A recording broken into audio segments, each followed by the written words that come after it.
Marion Fouque, vous allez être exposante au salon du mieux-être de Ouistreham les 30, 31 mars et 1er avril en tant qu'hypnothérapeute. Bonjour. Bonjour Sophie. Pratiquez-vous l'hypnose depuis toujours ou est-ce une reconversion?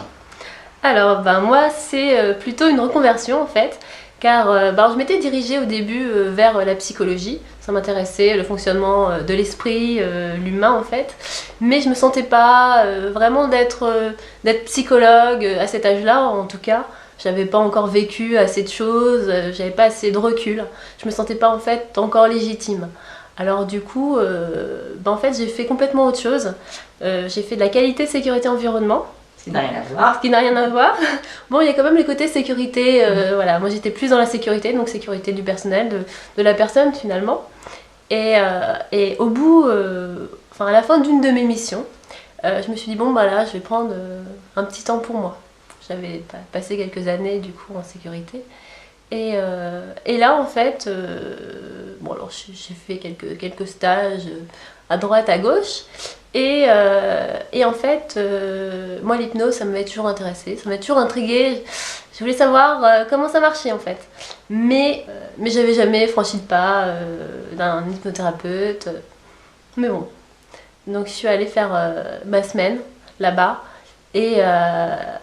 Et au bout d'une semaine déjà, pour moi en tout cas, j'ai eu des résultats. Et des résultats, c'est vrai, assez impressionnants, puisque à 15-16 ans, j'ai commencé à avoir des gros soucis de santé qui m'ont beaucoup freinée dans ma vie personnelle et professionnelle. Et là, au bout d'une semaine, il y avait déjà des résultats. Donc je me suis dit, je vais continuer. Pas du tout pour devenir hypnothérapeute, ça m'avait même pas effleuré l'esprit au début en tout cas. Et j'ai fait toute la formation et ça m'a passionnée en fait. Et arrivé à la fin de la formation, on va dire j'avais 95% à peu près de mes soucis entre guillemets qui avaient disparu.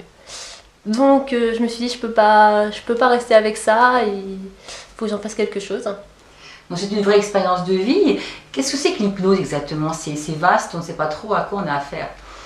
Eh bien, alors l'hypnose, c'est beaucoup de choses en fait.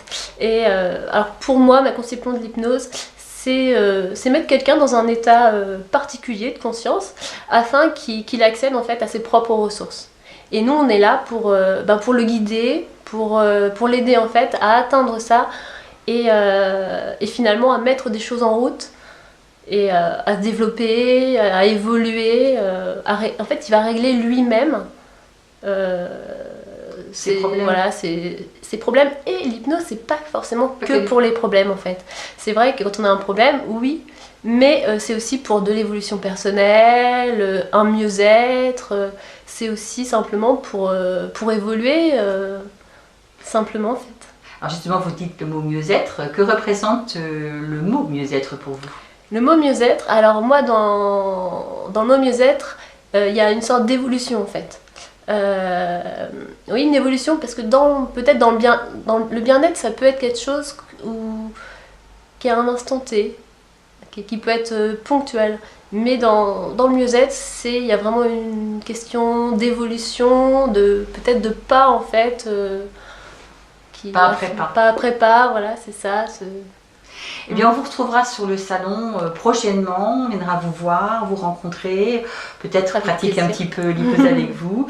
Merci beaucoup pour votre participation et puis à très très bientôt Marion. Merci, à bientôt.